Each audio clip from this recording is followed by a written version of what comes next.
नमस्कार दोस्तों, मैं निरंजन आप सभी को हिस्ट्री की जीत की इस प्लेटफॉर्म के ऊपर स्वागत करता हूं। आज की क्लास में बहमनी साम्राज्य को डिटेल से पढ़ेंगे, पर आप सबसे एक रिक्वेस्ट है दोस्तों, वीडियो को एंड तक देखना। ये वीडियो को एंड तक देखने के बाद आपको कहीं से भी एक्स्ट्रा पढ़ने की आवश्यकता बिल्कुल नहीं पड़ेगी। तो चलिए शुरू करते हैं। यहाँ से एक कॉमन सा प्रश्न पूछा जाता है कि बहमनी साम्राज्य की स्थापना किसके द्वारा किया गया था और कब किया गया था। तो इसका सही जवाब है हसन गंगू द्वारा वर्ष 1347 ईस्वी में किया गया था। ध्यान रखना कि हसन गंगू को अलाउद्दीन हसन बहमन शाह भी कहा जाता है और इसे जफर खां की उपाधि भी प्राप्त है।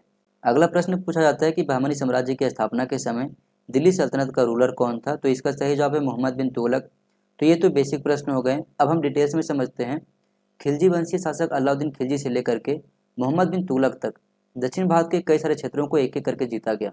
बाद के दिनों में जीते गए प्रदेशों के ऊपर प्रशासक भी नियुक्त किए गए, जिनमें सबसे निचले स्तर पर अमीर सदा हुआ करता था, जिसका मुख्य कार्य हुआ करता था राजस्व वसूली को ध्यान रखना। अमीर सदा के पास जो है 100 गांव हुआ करते थे, यानी कि 100 गांवों का मुख्य अधिकारी अमीर सदा हुआ करता था और इन 100 गांवों के समूह को सदी कहा जाता था। थोड़ा सा हम इसे आगे बढ़े तो 1000 गांवों के समूह को हजारी कहा जाता था और इसके मुख्य अधिकारी का नाम था अमीर हजारा। इन दोनों को कंट्रोल करने का काम सिकदार किया करता था, जिसे वली भी कहा जाता है। यानी कि जो सिकदार हुआ करता था वो ग्रामीण जिला या फिर कहे तो सीख का मुख्य अधिकारी हुआ करता था।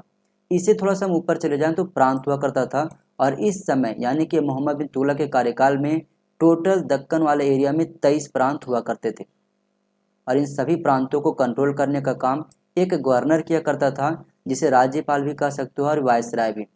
एक बात आप लोग ध्यान रखना कि मोहम्मद बिन तुगलक के कार्यकाल में जो पहला गवर्नर नियुक्त किया गया था दक्कन वाला एरिया में, उसका नाम था कुतलक खान। इस प्रकार से पूरी प्रशासनिक व्यवस्था में सबसे ज़्यादा शक्तिशाली यहाँ पे प्रशासक जो है वो गवर्नर हो जाता है। आगे यदि हम बात करें तो अमीर सदा का मुख्य कार्य हुआ करता था राजस्व को वसूली करना और उसका देखभाल करना। इस स्तर पर बहुत ज़्यादा गड़बड़ियाँ हो रही थी, जिसे बाद में मोहम्मद बिन तुगलक को पता चल जाता है। आगे चलकर मोहम्मद बिन तुगलक राजस्व वसूली में हो रही गड़बड़ी के कारण सदी के सभी मुख्य अधिकारी को दिल्ली हाजिर होने के लिए निमंत्रण भेजता है, जिसके कारण से जवाबदेही के डर से दक्कन के लगभग सभी अमीर सदा एकजुट होकर के देवगिरी के वरिष्ठ अमीर नासिरुद्दीन इस्माइल खान के नेतृत्व में दिल्ली सल्तनत के ऊपर एक एक करके विद्रोह करना शुरू कर दिया। इन दिनों अपनी शक्ति और सफलता के कारण हसन गंगू, जिसे अलाउद्दीन हसन बहमन शाह भी कहा जाता है, दक्कन में बहुत ज़्यादा लोकप्रिय था, जिसके कारण से इस्माइल ने हसन गंगू को अमीर उल उमरा, जो कि सैन्य अधिकारी हुआ करता है, इसका उपाधि दिया और साथ ही साथ जफर खां की उपाधि भी इसे दिया। और उपाधि देने के बाद जो है हसन गंगू को इस्माइल खान सारा सत्ता को हस्तांतरित कर देता है और इस प्रकार से फाइनली 1347 ईस्वी में हसन गंगू के द्वारा बहमनी साम्राज्य की नींव रखी जाती है। अब हम बात करते हैं बहमनी साम्राज्य में शासकों के क्रम के विषय में। तो पहला तो हसन गंगू, जिन्होंने बहमनी साम्राज्य का नींव रखा। इसके बाद मोहम्मद शाह प्रथम, इसके बाद अलाउद्दीन मुजाहिद, इसके बाद दाऊद शाह, इसके बाद मोहम्मद शाह द्वितीय, गयासुद्दीन तहमतन शाह, शमसुद्दीन दाऊद शाह द्वितीय, ताजुद्दीन फिरोज शाह, शिहाबुद्दीन अहमद शाह प्रथम, अलाउद्दीन अहमद शाह द्वितीय, हुमायूं शाह, निजामुद्दीन अहमद शाह तृतीय, शमसुद्दीन मोहम्मद शाह तृतीय, शहाबुद्दीन महमूद अहमद शाह चतुर्थ, अलाउद्दीन शाह, वलीउल्लाह शाह और सबसे अंतिम में कलीमुल्लाह शाह। अब देखो इतने सारे आपको याद करने की आवश्यकता बिल्कुल नहीं है। यहाँ पे केवल जो रेड मार्क किया हुआ है वो आप लोग कंपलसरी है, याद करके जरूर रखना।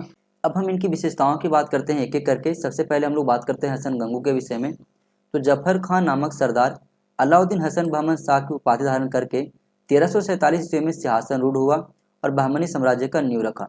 इन्होंने अपना राजधानी गुलबर्गा को बनाया और गुलबर्गा का नाम चेंज करके एहसानाबाद रख दिया था। अपने प्रशासन को और अच्छे तरीके से चलाने के लिए इन्होंने पूरे बहमनी साम्राज्य को 4 हिस्सों यानी कि तरफों या फिर कहे तो प्रांतों में विभाजित कर दिया था, जिनमें पहला है गुलबर्गा, उसके बाद दौलताबाद, इसके बाद बरार और सबसे अंतिम में बिदर। और प्रत्येक प्रांतों में जो है एक शासक नियुक्त किया गया था। गुलबर्गा जो है इनमें सबसे बड़ा हुआ करता था, क्योंकि इस समय इसके पास जो है बीजापुर वाला एरिया भी आता था। आगे यदि हम बात करें तो उसने हिंदुओं के प्रति उदार नीतियां अपनाया। हिंदुओं से ली जाने वाली जजिया कर को समाप्त कर दिया गया। इस प्रकार से हिंदू प्रजा भी है वो हसन गंगू के समर्थन में आ जाते हैं। अपने शासन के अंतिम दिनों में बहमन शाह ने दाबुल पर अधिकार किया, जो कि पश्चिमी समुद्री तट पर बहमनी साम्राज्य का सबसे महत्वपूर्ण बंदरगाह था। आगे यदि हम बात करें तो बहमनी साम्राज्य में मुद्रा को हून कहा जाता था और इनकी राजभाषा मराठी हुआ करती थी। एक मोस्ट इंपोर्टेंट पॉइंट, जिस प्रकार दक्षिण भारत में विजयनगर राज्य हिंदू सभ्यता एवं संस्कृति का केंद्र था, उसी प्रकार बहमनी राज्य जो है वो इस्लामी सभ्यता और संस्कृति का केंद्र बिंदु था। अब हम बात करते हैं मोहम्मद शाह प्रथम के विषय में। उसने प्रशासन का गठन किया और सैन्य व्यवस्था को अधिक प्रभावशाली बनाया। इस समय सेना नायक को अमीर उल उमरा कहा जाता था और अमीर उल उमरा के अधीन जो है बारबरदान अधिकारी हुआ करते थे। इसके काल की जो मुख्य घटना वो है विजयनगर और वारंगल का युद्ध, क्योंकि इस युद्ध में ये विजय प्राप्त करता है और इसने वारंगल यानी कि तेलंगाना के युद्ध में कपाय नायक को पराजित करने के बाद उसका जो राज सिंहासन था जिसका नाम था तख्त ए फिरोजा, उसको अपने अधीन ले आता है।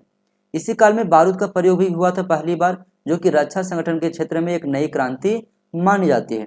अब हम बात करते हैं ताजुद्दीन फिरोज शाह के विषय में। तो बहमनी वंश के शासकों में सर्वाधिक विद्वान सुल्तान इसे माना जाता है। इन्होंने पश्चिमी एशियाई देशों जैसे कि इराक, ईरान, अरब, इन देशों से विदेशी मुसलमानों को आमंत्रित किया और इसे जो है प्रशासनिक पदों में ऊंचा पद दिया। इसके अतिरिक्त एशियाई विदेशियों जिसे कि अफाकी भी कहा गया है, इन अफाकियों को बहमनी साम्राज्य में आकर के वहाँ पर बसने के लिए प्रोत्साहन दिया। बाद के दिनों में यही अफाकी जो है एक गुट का निर्माण कर लेते हैं, जिसमें एक गुट अफाकियों की होती है, दूसरा गुट होता है दक्कनियों की। अब ये दक्कनी कौन है? तो भारत में पहले से मौजूद जो मूल व्यक्ति थे उनका था ये दक्कनी गुट, और यही दोनों गुट बाद में संघर्ष करना शुरू कर देते हैं, जिसके कारण से बहमनी साम्राज्य का पतन भी हो जाता है। आगे यदि हम बात करें तो फिरोज शाह का सबसे अच्छा कार्य जो है वो प्रशासन में बड़ी संख्या में हिंदुओं को सम्मिलित करना था, जिनमें ऐसा माना जाता है कि दक्कनी ब्राह्मण को प्रशासन के क्षेत्र में बहुत बड़ी बड़ी ऊंचे पद भी इसके कार्यकाल में दिए गए थे। इसके अतिरिक्त दौलताबाद में एक वेधशाला भी बनाया गया था इसके कार्यकाल में। आगे यदि हम बात करें तो उसने अकबर की फतेहपुर सीकरी के भांति भीमा नदी के किनारे फिरोजाबाद नगर का भी स्थापना किया था। गुलबर्गा युग के सुल्तानों में इसे अंतिम सुल्तान माना जाता है और इसका शासनकाल गुलबर्गा के संत जिसका नाम था गेसुदराज, उसके साथ संघर्ष के कारण से जो है दुर्बल पड़ जाता है। एक मोस्ट इंपोर्टेंट पॉइंट, वर्ष 1426 ईस्वी में सुनार की बेटी का युद्ध हुआ था। इस युद्ध में विजयनगर के शासक देवराय प्रथम पराजित होता है और इस पराजय के कारण से देवराय प्रथम जो है वो 10 लाख खून, मोती और हाथी जो है ताजुद्दीन फिरोज शाह को देता है और इसके अतिरिक्त अपनी बेटी का विवाह भी फिरोज शाह के साथ करवाता है। लेकिन बाद के दिनों में देवराय प्रथम ने वारंगल के राजा को अपने पक्ष में करके फिरोज शाह को पराजित भी कर दिया था। अब हम बात करते हैं शिहाबुद्दीन अहमद प्रथम के बारे में। उसने सर्वप्रथम गुलबर्गा के स्थान पर बीदर को अपना राजधानी बनाया था। इस प्रकार से बहमनी साम्राज्य का दूसरा राजधानी बीदर बन जाता है और बीदर का नाम उन्होंने चेंज करके मुहम्मदाबाद कर दिया था। अहमद के शासनकाल में इस दल यानी कि जो दक्कनी और आफाकी दल थी, इन्होंने सांप्रदायिक रुख अपना लिया था। शिहाबुद्दीन अहमद प्रथम के समय में ही शेख अजारी इसके दरबार में आया हुआ था। उसका शासनकाल न्याय एवं धर्मनिष्ठा के लिए विख्यात है, अतः इसे इतिहास में अहमद शाह वली या फिर कहे तो संत अहमद भी कहा जाता है। अब हम बात करते हैं अलाउद्दीन अहमद द्वितीय के विषय में। तो सुल्तान अलाउद्दीन अहमद अपने पिता अहमद प्रथम के भांति योग्य एवं संकल्प युक्त शासक नहीं था। इसी के काल में ईरानी निवासी महमूद गवां का उत्कर्ष हुआ था। महमूद गवां जो है एक व्यापारी हुआ करता था और इसे उपाधि मिला हुआ था मलिक उल तुजार का। इसी के कार्यकाल में उड़ीसा के शासक साम्राज्यवादी महत्वाकांक्षाओं का सूत्रपात किया और दक्षिण की ओर उनके विस्तारवाद के परिणाम स्वरूप बहमनी एवं गजपति सेनाओं के बीच में संघर्ष भी हुआ था। फरिश्ता और बुरहान ए माआसिर के लेखक से हमें यह ज्ञात होता है कि उसने मस्जिदों, सार्वजनिक विद्यालयों एवं दातव्य संस्थाओं की स्थापना भी किया था और अपनी राजधानी बीदर में एक अस्पताल का निर्माण भी करवाया था। उसने वहां 2 सुंदर गांव धार्मिक दान के रूप में दिया था ताकि इन गांवों के राजस्व को पूर्णतः दवाओं एवं पेय पदार्थों की आपूर्ति में लगाया जा सके। अब हम बात करते हैं हुमायूं शाह के विषय में। तो अलाउद्दीन की मृत्यु के बाद उसका ज्येष्ठ पुत्र हुमायूं शाह शासक बना। वह इतना निष्ठुर था कि उसे जालिम की उपाधि भी दिया गया था और इसके अतिरिक्त उसे दक्कन का नीरो भी कहा जाता था। उसने महमूद गवां को अपना प्रधानमंत्री नियुक्त किया। हुमायूं के मृत्यु के समय उसका पुत्र निजामुद्दीन अहमद की आयु केवल 8 वर्ष की थी। इसके कारण से हुमायूं ने अपने जीवन काल में ही एक प्रशासनिक परिषद की स्थापना किया था जिसमें 4 सदस्य थे। उन 4 सदस्यों में 2 व्यक्ति थे, एक राजमाता और दूसरा महमूद गवां। ये 2 प्रमुख व्यक्ति थे। अब हम बात करते हैं मोहम्मद तृतीय के विषय में। तो राज्यारोहण के समय मोहम्मद तृतीय की आयु केवल 9 वर्ष की थी। महमूद गवां इसका प्रधानमंत्री बना। उसके शासनकाल में ख्वाजा जहां की मृत्यु हो गई। तत्पश्चात महमूद गवां को ख्वाजा जहां की उपाधि दिया गया था। महमूद गवां ने अपरिमित राजभक्ति से बहमनी राज्य की सेवा की तथा कुशल कूटनीति व सैनिक नेतृत्व से बहमनी साम्राज्य को ऊंचाइयों तक पहुंचा दिया था। महमूद तृतीय के शासनकाल में रूसी यात्री निकितन जो है वो बहमनी राज्य की यात्रा पर आया हुआ था। अब हम बात करते हैं महमूद गवां के विषय में, क्योंकि इसके मृत्यु के साथ ही बहमनी साम्राज्य का पतन शुरू हो जाता है। तो हुमायूं शाह के शासनकाल में प्रधानमंत्री के रूप में महमूद गवां बहमानी साम्राज्य की राजनीतिक समस्याओं को भली भांति समझ चुका था। महमूद गवां का सबसे बड़ा योगदान यह है कि वह बहमानी साम्राज्य की समस्त राजनीतिक समस्याओं का निराकरण करके बहमानी साम्राज्य को उत्कर्ष की पराकाष्ठा पर पहुंचाया था। उन्होंने सबसे पहले मालवा पर अधिकार किया और इसके बाद गोवा पर। गोवा जो है तत्कालीन समय में विजयनगर का एक संरक्षित राज्य हुआ करता था और साथ ही साथ यह एक प्रसिद्ध बंदरगाह भी था। आगे यदि हम बात करें तो महमूद गवां ने जो है 4 प्रांतों को 8 प्रांतों में विभाजित कर दिया था, जिनमें बरार को 2 हिस्सों में बांटा था, गाविल और माहौर में, गुलबर्गा को 2 हिस्सों में, एक तो बीजापुर दूसरा गुलबर्गा, दौलताबाद को दौलताबाद और जूनार के रूप में और तेलंगाना को राजमुंदरी और वारंगल के रूप में। उसने प्रत्येक प्रांतों से थोड़ी थोड़ी जमीन लेकर के उसे खालसा भूमि में परिवर्तित किया। आगे यदि हम बात करें तो महमूद गवां ने भूमि का रिकॉर्ड तैयार करवाया, ग्रामों का सीमा निर्धारण किया, साथ ही लगान निर्धारण की जांच भी कराया गया। वह बड़ा साहित्यिक और सांस्कृतिक सुरुचि संपन्न व्यक्ति था। वह विद्वानों का महान संरक्षक भी माना जाता है। उन्होंने एक महाविद्यालय की स्थापना बिदर में करवाया था। इसके अतिरिक्त महमूद गवां ने अपने राजनीतिक गतिविधियों को न केवल बहमानी साम्राज्य तक सीमित किया, बल्कि उन्होंने इसके बाहर भी ईरान, इराक, मिस्र और टर्की के सुल्तानों के साथ पत्र व्यवहार किया था। लेकिन इसकी मृत्यु जो है एक दुखद घटना के साथ होती है, क्योंकि उस समय आफाकी और दक्कनी गुटों का संघर्ष बहुत ज़्यादा चल रहा था, जिसके कारण से मोहम्मद तृतीय ने राजद्रोह को आरोप लगा करके महमूद गवां को 1481-82 में फांसी पर चढ़ा देता है और इस प्रकार से बहमानी साम्राज्य का एक महत्वपूर्ण जो प्रशासक है वो खत्म हो जाता है और बहमानी साम्राज्य फिर टूट जाता है।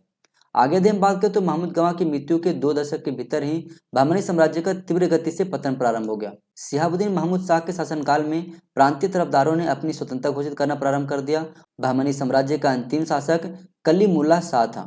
1527 ईस्वी में इसकी मृत्यु के बाद ही बहमानी साम्राज्य का अंत हो गया। सबसे पहले बहमानी साम्राज्य से अलग होने वाला क्षेत्र बरार था, जिसे फतेहुल्लाह इमादुल मुल्क ने 1484 ईस्वी में स्वतंत्र घोषित करके एक नए राजवंश का उदय किया था, जिसका नाम था इमाद शाही वंश। अब हम बात करते हैं बहमानी साम्राज्य से टूटा हुआ 5 नवीन राजवंशों के विषय में। सबसे पहला बरार। बरार में इमाद शाही वंश की स्थापना किया गया था। इसके संस्थापक का नाम था फतेहुल्लाह इमादुल मुल्क। बीजापुर में जो है आदिल शाही वंश की स्थापना किया गया था यूसुफ आदिल शाह के द्वारा। अहमदनगर में निजाम शाही वंश का स्थापना किया गया था मलिक अहमद के द्वारा, जिसे निजामुल मुल्क की भी उपाधि दिया गया था। गोलकुंडा में कुतुब शाही वंश की स्थापना किया गया था कुली कुतुब शाह के द्वारा और बिदर में बरीद शाही वंश की स्थापना किया गया था अमीर अली बरीद के द्वारा। अब हम बात करते हैं इनकी राजधानियों के विषय में। तो बरार का राजधानी बनाया गया था एलीचपुर को और बाद में गाविलगढ़ को। बीजापुर का राजधानी था नौरसपुर। अहमदनगर का राजधानी था जुनार, अहमदनगर और फिर खिरकी। गोलकुंडा का राजधानी गोलकुंडा था और बिदर का राजधानी बिदर था। तो दोस्तों इस प्रकार से एक मोस्ट इंपोर्टेंट टॉपिक को आज हम लोग कवर किए। अगले क्लास में हम लोग मिलेंगे फिर एक नए टॉपिक के साथ। पर आप सबसे एक रिक्वेस्ट है दोस्तों, ये वीडियो कैसी लगी जरूर बताना और हाँ दोस्तों, चैनल को सब्सक्राइब करके रख लो ऐसे और महत्वपूर्ण वीडियो प्राप्त करने के लिए।